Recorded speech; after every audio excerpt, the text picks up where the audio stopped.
Hello बच्चों, आज हम लोग अगला चैप्टर पढ़ेंगे। इस चैप्टर के अंतर्गत पढ़ेंगे पहले मैथमेटिकल फिजिक्स। मैथमेटिकल फिजिक्स में हम पहले पढ़ते हैं कैलकुलस। कैलकुलस में भी हम पहले पढ़ते हैं डिफरेंशियल कैलकुलस, अवकलन, डिफरेंशियल कैलकुलस,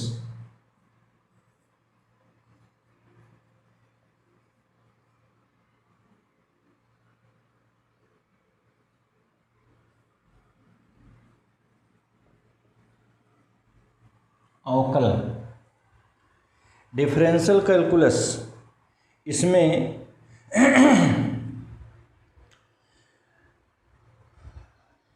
एक राशि y जो कि x का फलन है, इसको हम लिखते हैं y is function of x। जैसे ax² plus bx plus c। देखिए ये x का फलन है, इसको हम y से डिफाइन कर रहे हैं, निरूपित कर रहे हैं, परिभाषित कर रहे हैं। ठीक, तो यहाँ x के बदलने पर y बदल रहा है, अर्थात y x पर निर्भर है। ठीक, y x पर निर्भर है क्योंकि x के बदलने पर y बदल रहा है। ठीक, तो यहाँ हम y का x के सापेक्ष अवकलन लेते हैं, derivative of y with respect to x। ठीक, इसको क्या पढ़ेंगे, x के सापेक्ष y का अवकलन, ऐसा हम इसको पढ़ते हैं। अंग्रेजी में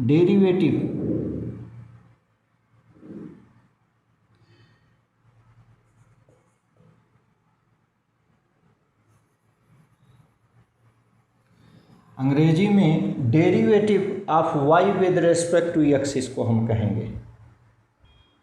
इसको हम कहते हैं x के सापेक्ष y का अवकलन, derivative of y with respect to x।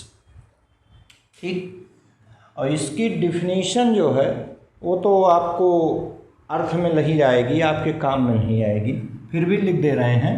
Derivative of y with respect to x equal limit delta x tends to 0 f x plus delta x minus F X upon delta x। ये इसकी definition है, इससे आपको कोई लेना देना नहीं है, दरअसल ये आपके अर्थ में नहीं आएगा।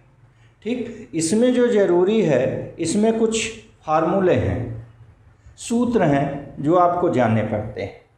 ठीक, जैसे उदाहरण के लिए कि कांस्टेंट का अवकलन शून्य होता है। अब प्रश्न उठता कांस्टेंट क्या है। फार्मूला, पहला फार्मूला है कि derivative of constant with respect to x equal 0। अब कांस्टेंट पहचानेंगे कैसे। कांस्टेंट की पहचान ये है कि जैसे यहाँ आप देखिए x बदल रहे हैं, ठीक, तो y बदल दिया रहा है। ठीक, यहाँ आप a b c जो देख रहे हैं ये कांस्टेंट कहे जाते हैं। ठीक, कांस्टेंट का मतलब ये हुआ कि अगर आप इसको बदल दें तो फलन के मान में परिवर्तन न हो। ठीक, जो बदलने पर समय के साथ न बदले उसे हम कांस्टेंट कहेंगे, नियतांक कहेंगे। और कांस्टेंट की पहचान प्रॉब्लम के अनुसार, क्वेश्चन के अनुसार हम सेट करते हैं। दूसरा है कि ऐसे फलन का अवकलन जो एक फलन और एक कांस्टेंट का गुणनफल है, माने derivative of function which is product of constant and function. जैसे इस ढंग से derivative of ky with respect to x, derivative of ky with respect to x, यहाँ के कांस्टेंट है और y जो है फलन है। ठीक, तो हम क्या करेंगे, इस कांस्टेंट को सबसे बाहर कर देते हैं, अर्थात कांस्टेंट का गुणा कर देते हैं और फलन का अवकलन करते हैं, derivative of y with respect to x। Clear. अगर कांस्टेंट और फलन के गुणनफल का अवकलन है तो हम कांस्टेंट को अलग कर देते हैं, फलन का अवकलन कर देते हैं। ठीक, तो इस ढंग से हो गया। अब derivative of x power n, derivative of x power n, इस टाइप का x पावर n का अवकलन, ये जो घात है इसी से गुणा कर देंगे घात का, और एक घात जो है माइनस कर देते हैं, कम कर देते हैं, यानी x पावर n माइनस 1। ठीक, चौथा derivative of log x,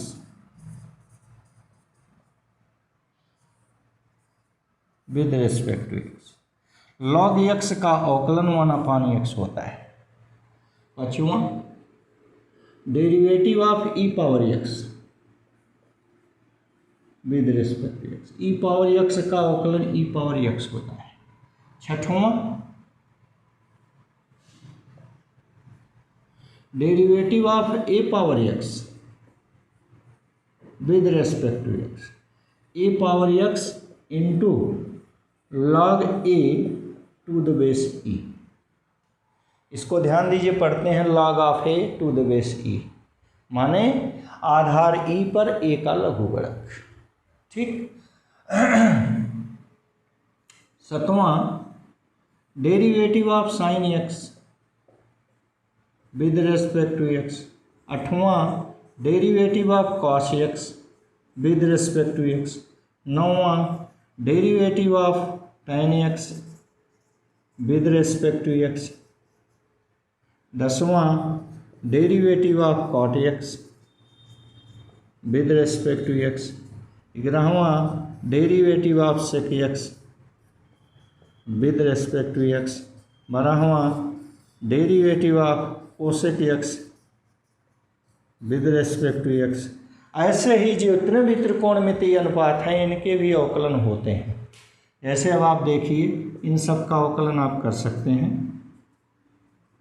sine x का अवकलन cos x होता है, cos x का अवकलन माइनस साइन x होता है, tan x का अवकलन sec स्क्वायर x होता है, cot x का अवकलन माइनस कोसेक स्क्वायर x होता है, sec x का अवकलन sec x tan x होता है, और कोसेक x का अवकलन minus cosec x cot x होता है। तो इस ढंग से ये सूत्र हैं, इनको आपको याद रखना पड़ता है। जरूरी नहीं क्रम जो है 10वें पर ये है तो यही आप लिखें, क्रम उल्टा पुल्टा हो सकता है, लेकिन इन सभी के अवकलन आपको याद रखने होते हैं। ये सब सूत्र हैं।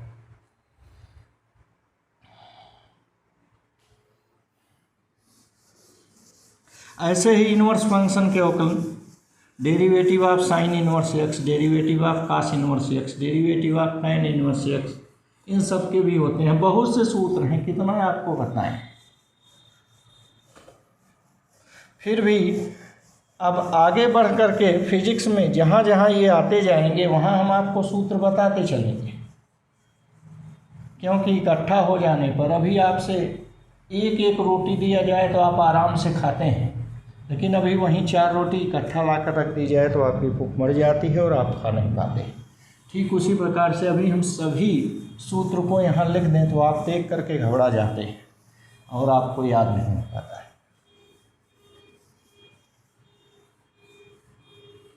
फिर भी थोड़ा बहुत सूत्र यहाँ लिख दे रहे हैं और पाठ में जैसे जैसे ज़रूरत पड़ेगी वहाँ आपको बताते चलेंगे।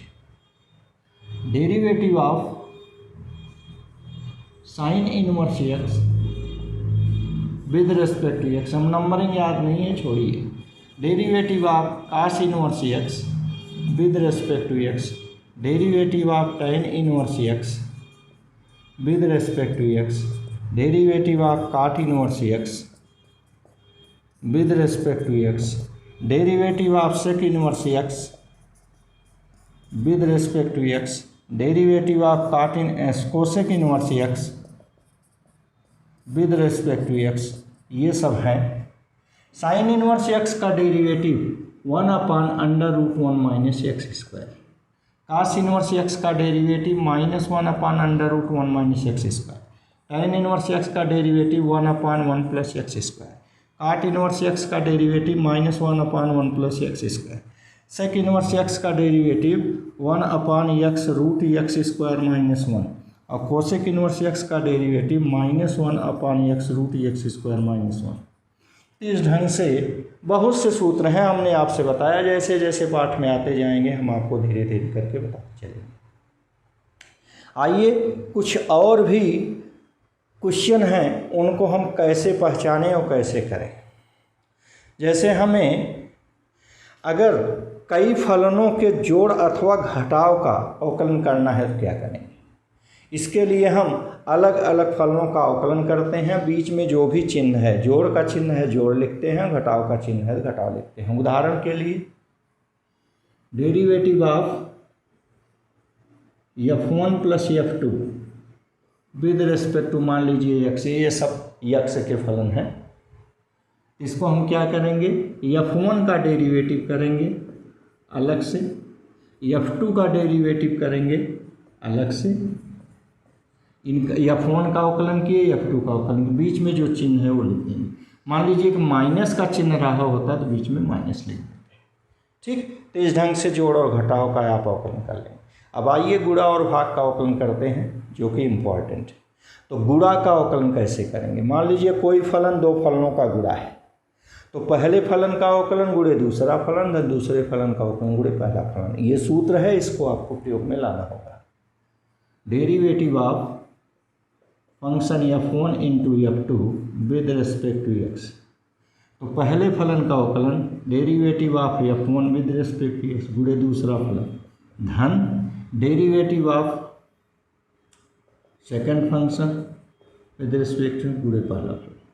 ठीक, पहले फलन का अवकलन गुणे दूसरा फलन, then दूसरे फलन का अवकलन गुणे पहला फलन। इस सूत्र का उपयोग करेंगे और आपको ये आसानी से आ जाएगा। और देखिए डेरिवेटिव ऑफ f1/f2 माने दो फलनों के भाग का अवकलन हम कैसे करेंगे। इसके लिए अंश का अवकलन derivative of f1 with respect to x, अंश का अवकलन गुणे हर, ऋण हर का अवकलन derivative of f2 with respect to x गुणे अंश f1, अंश का अवकलन गुणे हर, ऋण हर का अवकलन गुणे अंश बटे हर का वर्ग f2 का स्क्वायर। इस सूत्र का उपयोग करेंगे और हम आराम से अवकलन कर लिया करेंगे। ठीक, तो ऐसे अवकलन की बहुत से नियम हैं, बहुत सी सूत्र हैं। आपको हमने बताया कि पाठ में जैसे जैसे ज़रूरत पड़ती चलेगी हम उनको वहीं पर बताते चलेंगे। ठीक, आइए हम इस फिजिक्स में अवकलन को पढ़ते क्यों हैं इसको ज़रा देख लें।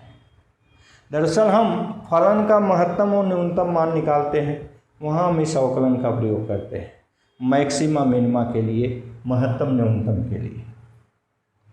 ठीक, जैसे मान लीजिए कि कोई फलन है जो कि x का फलन है, y is function of x।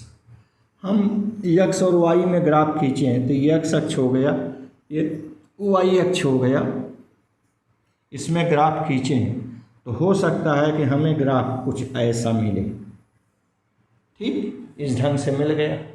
आप देखिए ये महत्तम बिंदु है A, इस महत्तम बिंदु A पर स्पर्शी ऐसे खींची जाए। ठीक, ये देखिए न्यूनतम बिंदु है B, इस न्यूनतम बिंदु B पर स्पर्शी ऐसे खींची जाए। देख रहे हैं, अगर हमें स्पर्श रेखा निकालना है तो स्पर्श रेखा का मतलब हुआ यही derivative of y with respect to x at any point P, at any point P या at any point A, at any point B। ठीक, तो ये स्पर्श के ढाल का सूत्र है, derivative of y with respect to x। ये क्या देता है, ढाल देता है। ढाल मतलब x अक्ष से वक्र का झुकाव। ठीक, अब आप देख लीजिए कि ये है x अक्ष के समांतर है ये स्पर्श रेखा, ये भी स्पर्श रेखा x अक्ष के समांतर है, अर्थात x अक्ष से इसका झुकाव क्या है, शून्य है, तो यहाँ पर यह ढाल बराबर 0 हो जाएगा। Derivative of y with respect to x 0। ठीक, मान लीजिए कि हमें कोई फलन y दिया है, ठीक, तो उसका हम पहले अवकलन लेंगे, अवकलन ये शून्य दिखा देंगे, इसको हम समीकरण 1 कहेंगे। फिर इस समीकरण 1 का अवकलन लेंगे, माने सेकंड डेरिवेटिव d2y/dx²। ठीक, इस समीकरण 1 का अवकलन लेंगे, माने फिर से अवकलन करेंगे। ठीक, अब आप ध्यान दीजिए, अगर यह मान ऋणात्मक है तो मान महत्तम होगा,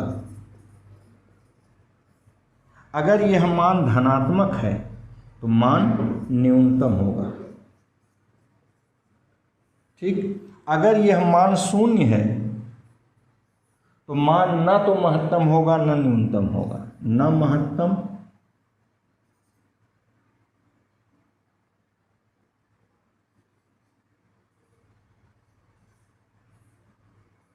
न न्यूनतम। ठीक, तो इस ढंग से महत्तम और न्यूनतम मान के लिए हम ये सब निकालते हैं। अब प्रश्न ये उठता है कि महत्तम और न्यूनतम मान कौन मिला, तो यहाँ इनको हल करने पर जो हमें बिंदु मिलते हैं उसी बिंदु अर्थात x का मान हम अपने जो सवाल दिया गया है उसमें रख देते हैं और हमें आ जाता है। आइए हम यहाँ एक क्वेश्चन इसका करके दिखाते हैं आपको, महत्तम और न्यूनतम का।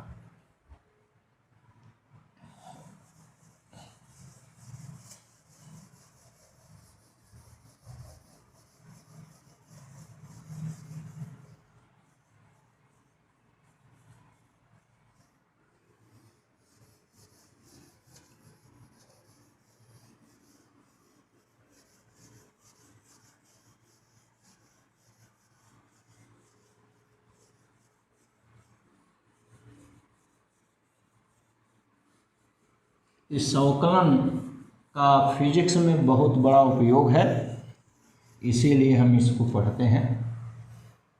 इस अवकलन, ये कैलकुलस के बारे में न्यूटन ने सबसे पहले हम बताया था।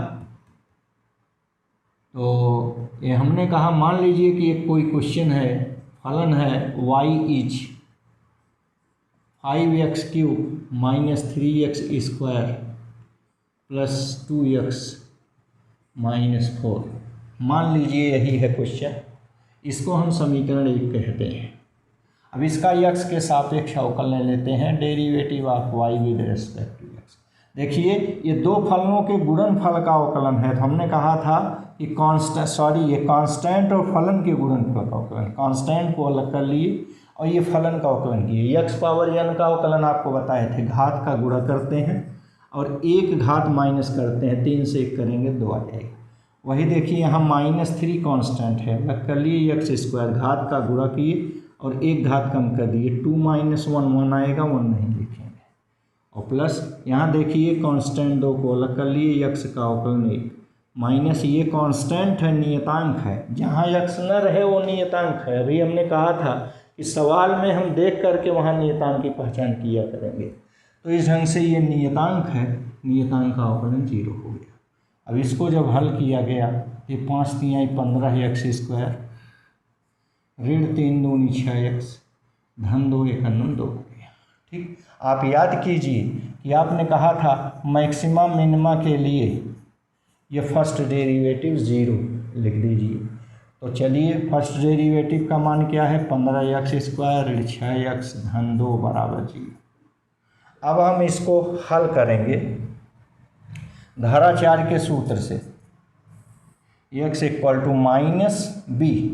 -b की जगह है ऋण 6 प्लस माइनस √b², b की जगह है ऋण 6 का स्क्वायर -4, a की जगह है 15 और c की जगह है 2 / 2a, 2 × 15। ठीक, इसको जब हल किए, ऋण में ऋण का गुणा किए धन, ये ऋण 6 का वर्ग हो गया धन 36। ठीक, ये हो गया 4 दूनी 8, 15 चौका 60 दूनी 120, 120।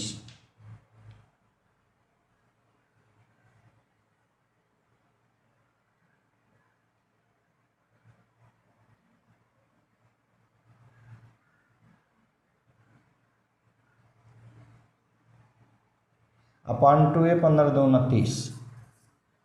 यह मान चूंकि देखिए अपने आप हमने बनाया था, इसलिए यह करनी के अंदर निगेटिव आ गया, करनी के अंदर निगेटिव जब आता है तो उसका मान इमेजिनरी हो जाता है, इसलिए यह बनाया गया सवाल सही नहीं है।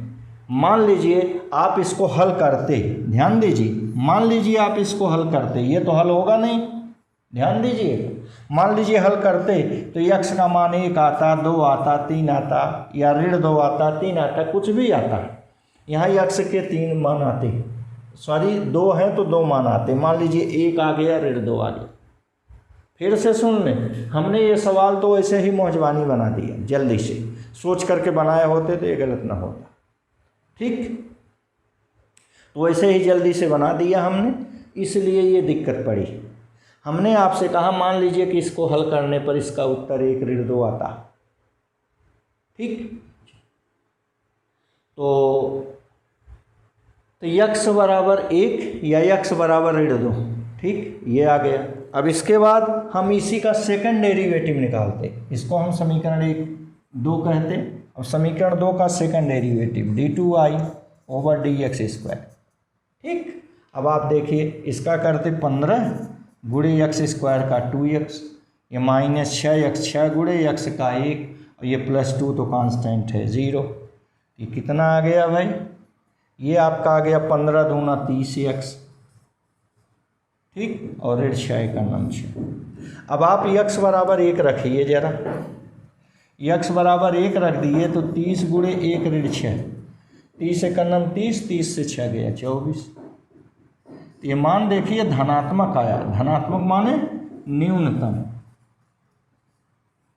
तो x बराबर 1 पर अपने इस फलन का मान न्यूनतम होगा, ठीक। और न्यूनतम मान होगा कितना, अपने इसी सवाल में रख दीजिए।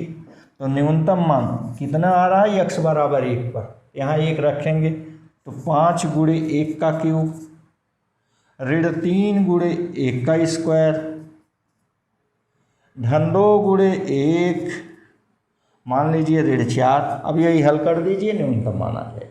फिर से हम आपसे कह रहे हैं, हमने तो ये सवाल वैसे ही इन जनरल तुरंत ले लिया बिना सोचे समझे, इसलिए आपका ये हल नहीं हो पाया। आप ये धराचार सूत्र जानते हैं, हाई स्कूल में पढ़े हैं, आप इनका उपयोग करते तो ये आ जाता। मान लीजिए, हमने कहा मान लीजिए हल करने पर 1 -2 या कुछ भी आ गया, ठीक। तो इसके आगे हम कैसे करते, क्योंकि अभी हम सवाल लेंगे दूसरा तो आएगा, लेकिन हम समय लगेगा, समय हम खर्च नहीं करना चाहते। मान लीजिए कि अगर 1 आ गया तो आगे क्या करेंगे, यही जो फर्स्ट डेरिवेटिव है इसी का फिर से अवकलन करेंगे, इसको हम सेकंड डेरिवेटिव कहते हैं। पढ़ते क्या है ध्यान दीजिए, d2y/dx², second derivative of y with respect to x। इसको वैसे जैसे फार्मूला लगा के इसको कर लिए। अब आप देखिए x बराबर 1 रखे पहले हम इसी में, अगर मान धनात्मक आ गया तो आपको हम बताए थे सेकंड डेरिवेटिव धनात्मक है तो न्यूनतम आएगा, अगर ठीक न्यूनतम है तो न्यूनतम मान आएगा कितना, तो x बराबर 1 आप अपने समीकरण में रख दीजिए, हल कर दीजिए, आपको न्यूनतम मान पता चल जाएगा। और महत्तम मान कितना आएगा इसके लिए, या और आगे देखिए दूसरा बिंदु है x बराबर 1/2। अब इसी में x बराबर 1/2 रखिए, अब हल कीजिए, देखिए अगर धनात्मक आ गया तो ये भी मान न्यूनतम होगा, अगर ऋणात्मक आ गया तो ये मान अधिकतम हो जाएगा, अगर शून्य आ गया तो न तो अधिकतम होगा न तो न्यूनतम होगा। हमें उम्मीद है कि आपके समझ में आ गया होगा। आपकी किताबों में नहीं सवाल मिलता है तो बाद में बीच बीच में कहीं मिलता रहेगा तो हाँ हल कर लेंगे। चलिए एक दूसरा उदाहरण लेते हैं, और इस अवकलन का उपयोग कहाँ होता है। मान लीजिए कि कहा गया कि यदि संवेग में 5% की वृद्धि कर दी जाए तो गतिज ऊर्जा में कितने प्रतिशत की वृद्धि होगी। तो एक आप याद कीजिए, सूत्र हम पढ़े हैं गतिज ऊर्जा E या KE बराबर Pe²/2m, ये सूत्र हम लोग पढ़े हैं। इनका अवकलन किया जाए, ठीक,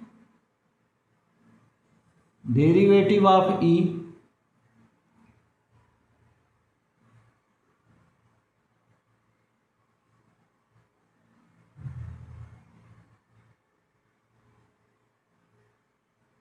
ये 1/2m ये कांस्टेंट है, इसको हम अलग कर देंगे डेरिवेटिव ऑफ P, किससे, मान लीजिए समय के सापेक्ष कर रहे हैं तो इसको हम समय के सापेक्ष ले लिए, derivative of E with respect to T into 2 times derivative of P with respect to T.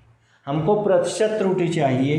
प्रतिशत त्रुटि के लिए हम जो भी फलन ये रहे उसी में हमको करना है गुणे सब। मान लीजिए कि यक्स का फलन होता है विद रिस्पेक्ट टू यक्स करते, समय का फलन है विद रिस्पेक्ट टी करेंगे, वाई का फलन होता है विद रिस्पेक्ट टू वाई करते, जो भी रहे हम उसी के रिस्पेक्ट करते हैं। दिस इक्वल 2 टाइम्स ये डेरिवेटिव ऑफ पी और ये with respect to T into 100। जब प्रतिशत त्रुटि निकालनी हो तो 100 का हम गुणा कर देते हैं। तो यह देखिए इसका मान बताया था कि संवेग में 5% की त्रुटि हुई है, तो 2 गुणे 5% बराबर हो गया ये 10%। तो इस ढंग से हम अवकलन का उपयोग करके फिजिक्स में न्यूमेरिकल्स को करते हैं। अब आइए इस कैलकुलस की सेकंड ब्रांच जिसको हम इंटीग्रल कहते हैं, इंटीग्रेशन कहते हैं, अब उसको पढ़ें। समाकलन।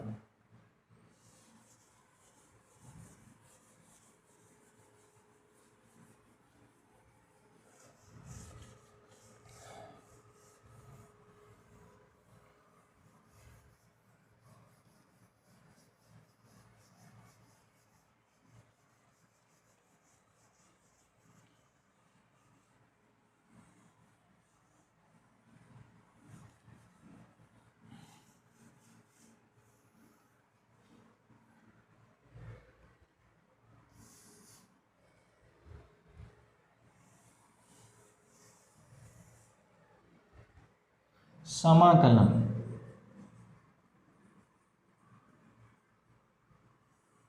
ये समाकलन एक कैलकुलस की सेकंड ब्रांच है, दूसरी ब्रांच है। एक है अवकलन डिफरेंशियल कैलकुलस, एक है समाकलन integral calculus.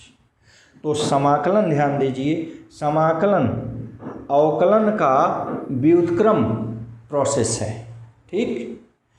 Integral is reciprocal process of differential, माने अवकलन के व्युत्क्रम प्रक्रिया को समाकलन कहते हैं। जैसे उदाहरण हम आपको दें कि अभी थोड़ी देर पहले हम लोग पढ़े थे कि साइन एक्स का अवकलन कॉस एक्स होता है, तो अवकलन का जो उत्तर आया कॉस एक्स वही समाकलन में प्रश्न हो जाता है। तो हम कहेंगे कॉस एक्स का समाकलन साइन एक्स होगा। उल्टा हुआ कि नहीं हुआ? तो इस ढंग से अवकलन के व्युत्क्रम प्रोसेस को हम समाकलन कहते हैं। Integral is reciprocal process of differentiation, differential. अब जैसे उदाहरण, अब तमाम इसमें भी वही सूत्र का उपयोग हम करेंगे। आपको सूत्र याद रखना है, हाँ इतना ज़रूर है, बीच बीच में आते रहेंगे तो हम आपको वहाँ नए सूत्र जिनकी भी ज़रूरत पड़ेगी वहीं बताते चलेंगे। आइए यहाँ देखते हैं समाकलन में। आप याद कीजिए, आपने कांस्टेंट का समाकलन किया, ये देखिए समाकलन का चिन्ह है। जैसे अवकलन का derivative of Y with respect to X लिख रहे हो, वैसे समाकलन में यस का विकृत रूप है और जिस वेरिएबल के सापेक्ष समाकलन करना होता है यहाँ लिखते हैं। जैसे यक्स के रेस्पेक्ट में है डी एक्स, वाई के होता डी वाई, टी के होता डी टी, ऐसे हम लिखते चलते हैं, ठीक। ये कांस्टेंट का हमको समाकलन करना है, तो यह कांस्टेंट को बाहर लिख देते हैं इंटीग्रल साइन से, और यह तो आता 1 dx, उसका समाकलन यही जो फलन हो गया, प्लस इंटीग्रेशन कांस्टेंट c1 या a। यहाँ ये c1 c2 c3 a b c ये स्वेच्छ नियतांक है जिसको हम इंटीग्रेशन कांस्टेंट समाकलन नियतांक कहते हैं, ठीक। आप याद कीजिए, अवकलन कांस्टेंट का अवकलन शून्य होता है, जबकि कांस्टेंट का इंटीग्रेशन वह जो फलन जिसके वेरिएबल के रेस्पेक्ट में कर रहे हैं वो होता है। जैसे एक्स के रेस्पेक्ट कर रहे हैं एक्स आ जाएगा, टी के रेस्पेक्ट करते टी आ जाता, वाई के रेस्पेक्ट करते वाई आ जाता। चलिए और आगे देखते हैं। दूसरा, एक्स पावर n का समाकलन, इसको पढ़ेंगे integral of x power n। आप याद कीजिए, हमने कहा अवकलन का ठीक उल्टा प्रोसेस है। अवकलन में एक घात आप कम करते थे, याद है आपको, यहाँ एक घात बढ़ा देंगे। n+1 हो गया। आप याद कीजिए अवकलन में पुरानी घात से गुणा करते थे, n x पावर n-1। गुणा का उल्टा भाग होता है, पुरानी का उल्टा नया होता है, तो ये जो नई घात है इसी से हम इसमें भाग दे देते हैं। आप याद कीजिए भिन्न है, भिन्न की परिभाषा क्या है, उसका हर n+1 जीरो नहीं होना चाहिए। इस सूत्र के लिए ये बहुत आवश्यक है, इसको याद रखिएगा। अर्थात n बराबर 1 ऋण 1 के लिए सूत्र सही नहीं है। n बराबर ऋण 1 के लिए सूत्र काम नहीं करेगा। क्यों नहीं करेगा? क्योंकि ये सब हमने आपको बता दिया। ठीक, तो यह पहला सूत्र यह है इंटीग्रल का, इस ढंग से करेंगे। x पावर n का इंटीग्रल x पावर n+1 अपान n+1 होता है। चलिए आगे देखते हैं integral of e power x होता है। इंटीग्रल ऑफ 1 अपान x ये log x होता है।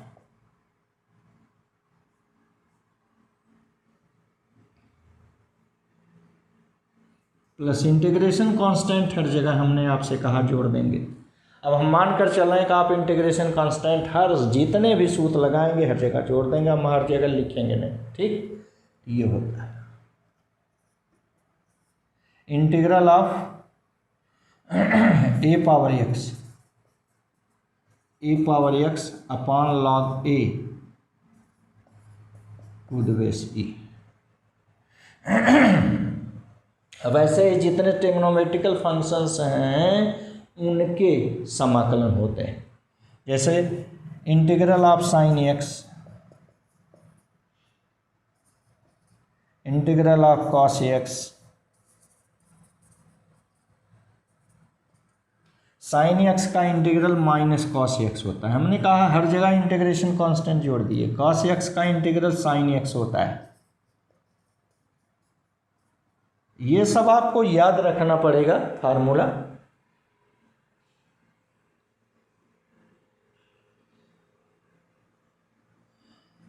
Integral of sec square x dx ये tan x होता है। ये हम नहीं बता रहे हैं, आप अभी अभी बताए थे कि tan x का अवकलन सेक स्क्वायर x होता है। तो सेक स्क्वायर x का समाकलन tan x हो जाएगा, क्योंकि समाकलन अवकलन का व्युत्क्रम प्रोसेस है, रेसिप्रोकल प्रोसेस है। क्लियर? तो वही सब हो रहा है, हम अपनी तरफ से कुछ नहीं कर रहे हैं। Integral of cosec square x minus cot x होता है। Integral of sec x tan x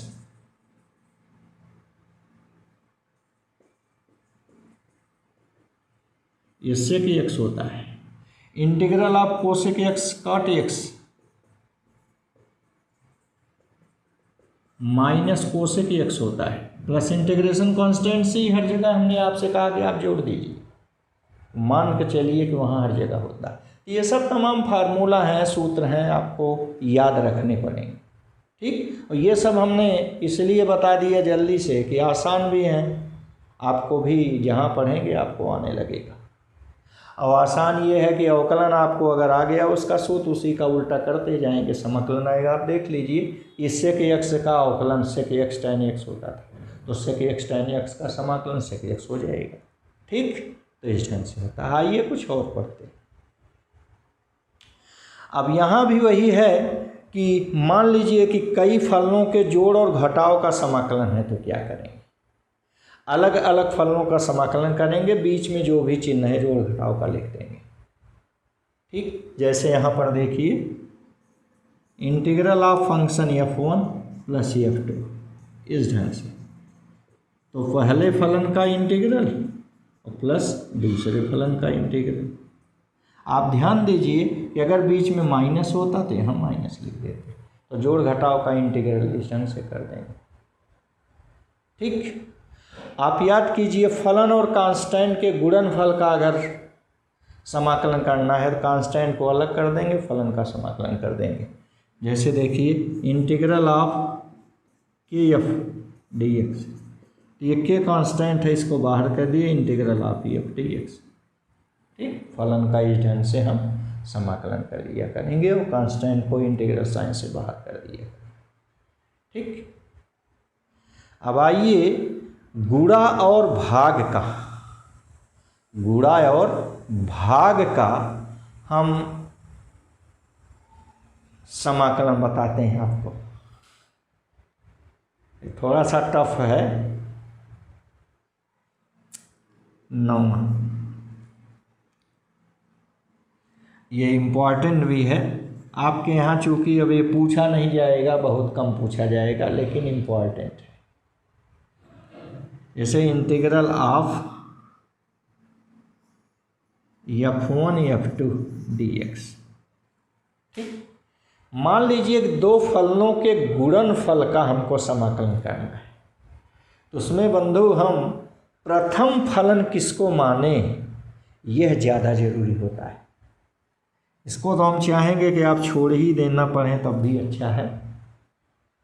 इस प्रथम फलन के लिए हम एक शॉर्टकट आइडिया बनाते हैं जिसको कहते हैं आई लेट। अध्यापक प्रायः कक्षा में देर से ही जाता है, ठीक, तो यही कह के निकल जाता है, उसका जुमला है कि सॉरी आई लेट। तो आई लेट के अनुसार देखिए, I let,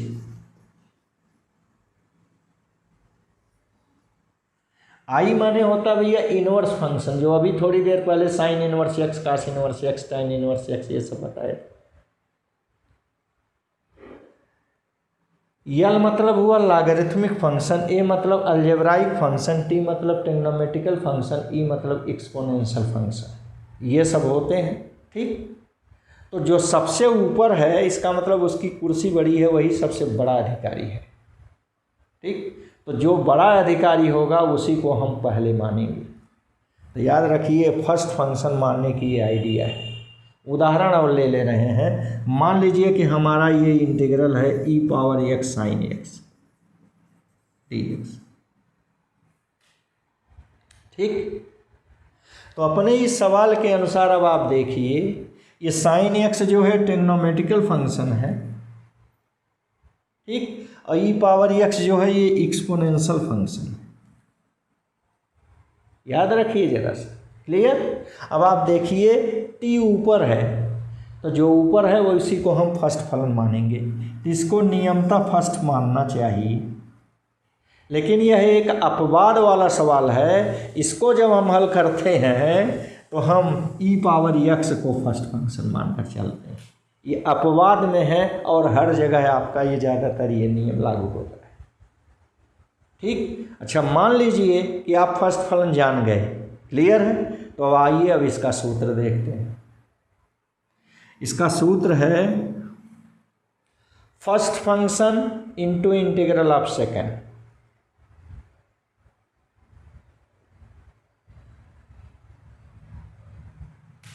first function f1 into integral of second minus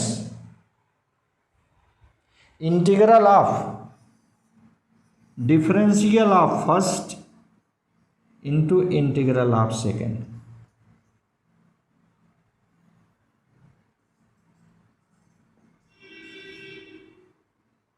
इसका इंटीग्रल, ये सूत्र होता है।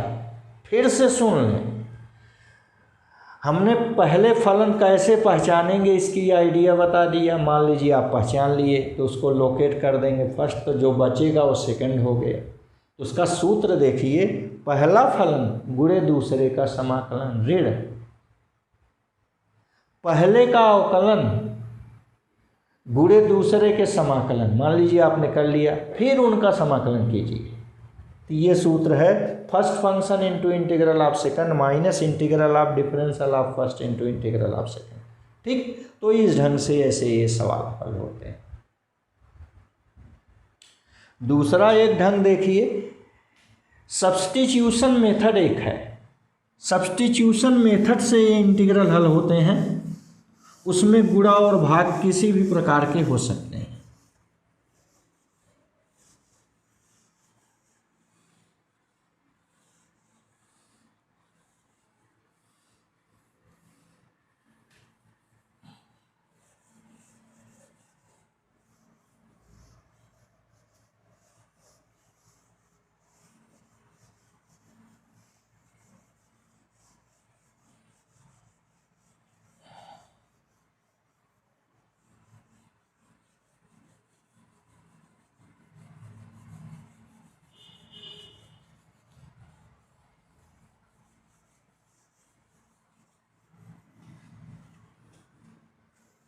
सब्स्टिट्यूशन मेथड, प्रतिस्थापन विधि। आपको समाकलन के दो इम्पॉर्टेंट सूत्र बताते हैं, इसके बाद हम ये प्रतिस्थापन विधि की चर्चा करते हैं। आप देखिए कि एक है इंटीग्रल ऑफ tan x, ये बहुत ही इम्पॉर्टेंट है भाई, दो सूत्र। ये होता है log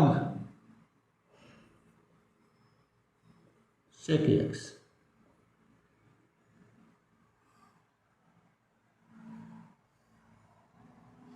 इंटीग्रल ऑफ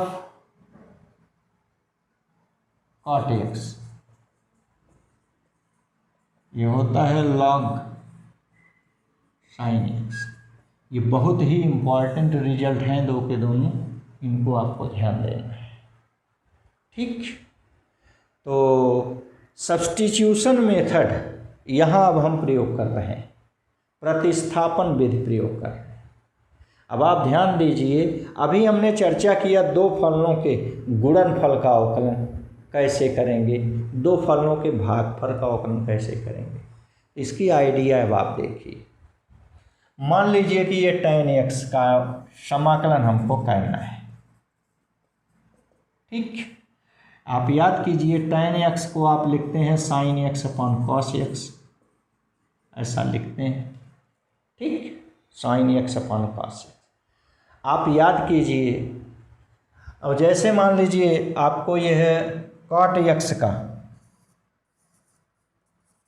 समाकलन करना है, इसको आप लिखेंगे cos x upon sin x।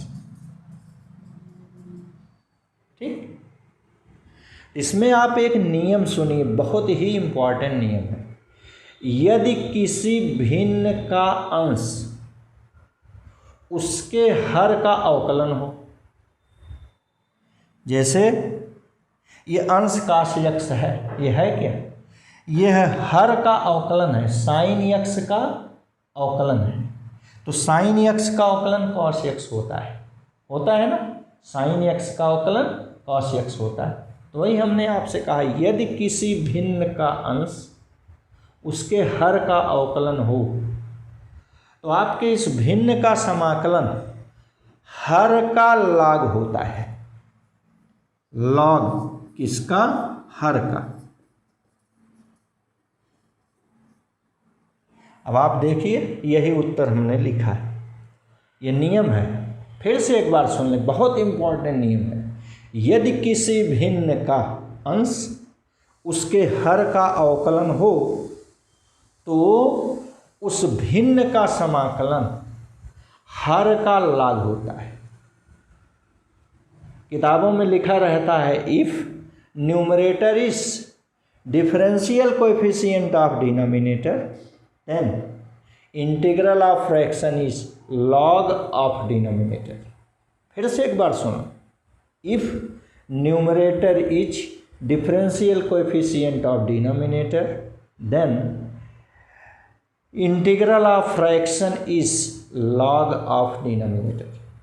ठीक, यदि किसी भिन्न का अंश उसके हर का अवकलन हो, तो उस भिन्न का समाकलन हर का log होता है। तो वही हमने यहाँ लिखा है, बहुत इम्पॉर्टेंट है।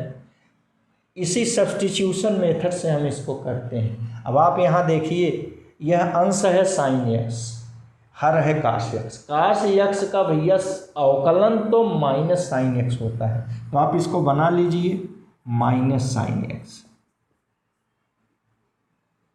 Upon cos x।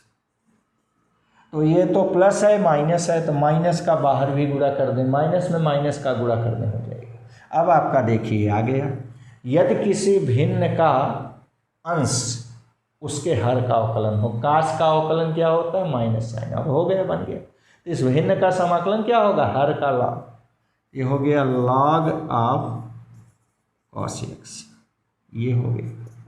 इसको आप लिख सकते हैं log cos x की घात है, ये ऋण एक है। ठीक, ऋण एक को हम यहाँ आप याद कीजिए, यक्स पावर यम का log हम बताते हैं, ये फार्मूला आप पढ़े होंगे, घात का गुणा कर देते हैं। तो माने जिसका गुणा है वो क्या है, घात है। यहाँ ऋण 1 का गुणा है और ऋण 1 क्या है, ये घात है, तो यहाँ हमने घात में डाल दिया। और काश की घात ऋण 1 माने 1/cos, log 1/cos x। आप याद कीजिए 1/cos x को क्या लिखते हैं, sec x, तो वही लिख दिए log sec x। देखिए वही सूत्र यहाँ लिखे हैं। तो इस ढंग से बहुत ही इम्पॉर्टेंट सूत्र हैं ये समाकलन के। ठीक, तो समाकलन का भी उपयोग ये हमारे फिजिक्स में बहुत ज़्यादा होता है। कैसे होता है, मान लीजिए कि हमारे पास त्वरण का व्यंजक दिया गया है। त्वरण मतलब एक्सेलरेशन e। ठीक, ये त्वरण का व्यंजक दिया गया है क्या, 5t² - 4, मान लीजिए यही दिया हो गया। तो हमें t बराबर 0 से t बराबर 2 सेकंड के लिए वेग निकालना है। t = 0 to t = 2 सेकंड पर हमको वेग चाहिए। आप जानते हैं त्वरण की परिभाषा, वेग परिवर्तन की दर, derivative of velocity with respect to time, यही त्वरण की जगह हो गया। ये हो गया 5t² - 4, एक से ज़्यादा पद हो जाए ब्रैकेट, इसको लिखेंगे dv, इसको लिखेंगे 5t² - 4, ये dt नीचे है ऊपर हो गया। अब इसी का हम समाकलन कर देंगे। आप याद कीजिए कांस्टेंट, dv का मतलब 1 dv, कांस्टेंट 1 है। कांस्टेंट का समाकलन आप याद कीजिए वही होता है जो वेरिएबल हो, वेरिएबल भी है तो ये हो गया v इक्वल। अब यहाँ आप देखिए, ठीक, और एक और बोलते हैं डिफिनिट इंटीग्रल, निश्चित समाकलन। हम क्या पढ़ना चाह रहे हैं, निश्चित समाकलन, डिफिनिट इंटीग्रल। कैसे पढ़ेंगे अभी बाद में देखते हैं। देखिए इसकी लोअर लिमिट है 0, अपर लिमिट है 2 सेकंड, ये 0 to 2 सेकंड। तो 0 से 2 सेकंड के बीच हमको वेग चाहिए, वो देखिए वहाँ लिखा है लोअर लिमिट 0, अपर लिमिट 2, ऐसे हम करते हैं। अब देखिए जरा सा समाकलन करें। आप याद कीजिए कि अगर कई फलनों के जोड़ घटाव का समाकलन है तो क्या करेंगे, अलग अलग समाकलन करेंगे, बीच में जो चिन्ह है वही लिख देंगे। हम करेंगे इंटीग्रल 0 to 2 5t² dt, बीच में माइनस है तो इंटीग्रल 4 dt। फिर आप याद कीजिए फलन और कांस्टेंट के गुणनफल का समाकलन है, तो कांस्टेंट को बाहर कर देते हैं। 5 0 to 2 t² dt -4 कांस्टेंट है बाहर हो गया, ये dt हो गया 0 to 0। आप याद कीजिए जरा x पावर n का समाकलन, घात में एक जोड़ देते हैं, उसी नई घात से भाग दे देते हैं। 2 था, एक जोड़े 3, इसी नई घात से भाग दे दिए। आप सूत्र याद किए, लोअर लिमिट 0, अपर लिमिट 2 -4। ये कांस्टेंट का वही होता है जो वेरिएबल रहता है, 0 to 2, ये हो गया 5। देखिए अपान 3 कांस्टेंट है, अपान 3 बाहर कर सकते हैं। अब देखिए t³, पहले अपर लिमिट रखेंगे t की जगह 2 का क्यूब, फिर लोअर लिमिट रखेंगे t की जगह 0 का क्यूब।